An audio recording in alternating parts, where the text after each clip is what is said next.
Hey you guys, it's Miss D from Miss D Talks coming at you. Actually, I'm out of town. That's why it's been a little bit of time since I've gotten back with you after the affirmation from last week. I still want to pick up where we left off on our topic about self-empowerment and the roads to get there. And we're going to talk about self-talk, just like I promised you that we would. We're going to just go ahead and dive right into it, okay? Just to backtrack a little bit, last time we spoke, we talked about genetics, family, our personality types, our work environment, and our life experiences. All those things can negatively impact our self-confidence. We all know life can tear you down. It's not fair, and I don't think anybody ever told me life was fair. They pretty much told me it's kind of what you make it. And certain things happen to us. Certain things, we make bad decisions as well. But a lot of times life just happens. And how we deal with that will constantly impact our self-confidence and the way we perceive ourselves. So the best way to counteract that is with positive self-talk, to counteract all those negative things that are coming against us. It's killing our spirit. And negative self-talk convinces us that we can't. You convince yourself what you can't do. Oh, I'll never be able to. So I'm going to share with you real quick about my path with having to learn to talk better to myself, because I couldn't expect anyone to feel good about me if I didn't feel good about me. So I want to share with you guys my path, which I'm still on currently. Believe me, self-improvement and working on yourself is something I just think you can always stand to improve yourself. But I had a cousin from Maryland who happened to come home and visit last summer, and she introduced me to affirmations. And it's just all about reinforcing positive statements about yourself. I'm very guilty. I can't speak on a lot of people, but on myself, very guilty of trying to help others, praise others, build others up. When it came to myself, I found myself lacking and quite honestly taking my own self for granted and beating my own self up when it was totally unnecessary. Instead of trying to be my own best friend, I was searching for that in other places.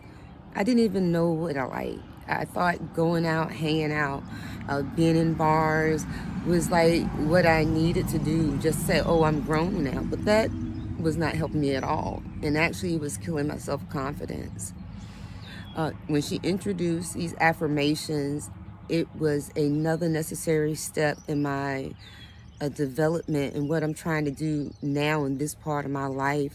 I've made a lot of mistakes. You guys have heard me talk about that, and I've mentioned it in my blog previously.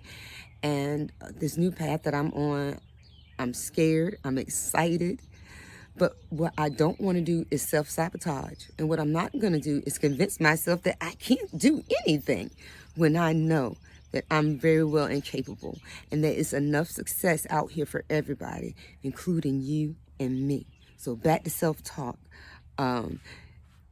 Negative self-talk is one of our biggest confidence thieves, which we already said. We convince ourselves that things are too hard for us to do. We can't complete that goal. Those negative thoughts, we start believing that they're true because we're constantly repeating it to ourselves. I remember being a young teenager, I was bullied in school and constantly picked on. I know from the grade of at least the second grade, almost through high school. And I was a heavy-set girl, big eyes. They called me Garfield. I mean, I had that for outside sources. My family, I'm beautiful, of course. What did I think? I thought the worst possible things about myself. I thought I was ugly. I said I was fat. My eyes were too big. My nose was too big. My lips were too big. My teeth were crooked. It was nothing that could ever be right with me. And I fed that to myself on a constant basis, tearing down my self-confidence. I had to learn a better way to treat myself. Not even worry about how other people treat me, because right now I can't even get that right. So how can I expect that of others? So learning to, I'm gonna get ready to wrap this up, but I want to say one more thing about negative self-talk. Believing those statements, those negative things that we tell ourselves, is some of the worst mistakes we could ever make in life. We're concentrating on our failures and picking them apart. Others have forgotten, and even if they haven't, it is necessary that we learn from the mistakes that we made and not continue to beat ourselves up. Forgive ourselves.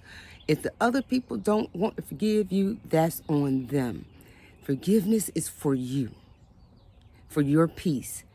Forgive yourself and then start telling your good things about yourself. You're great and you're amazing. Everybody has faults. Everybody.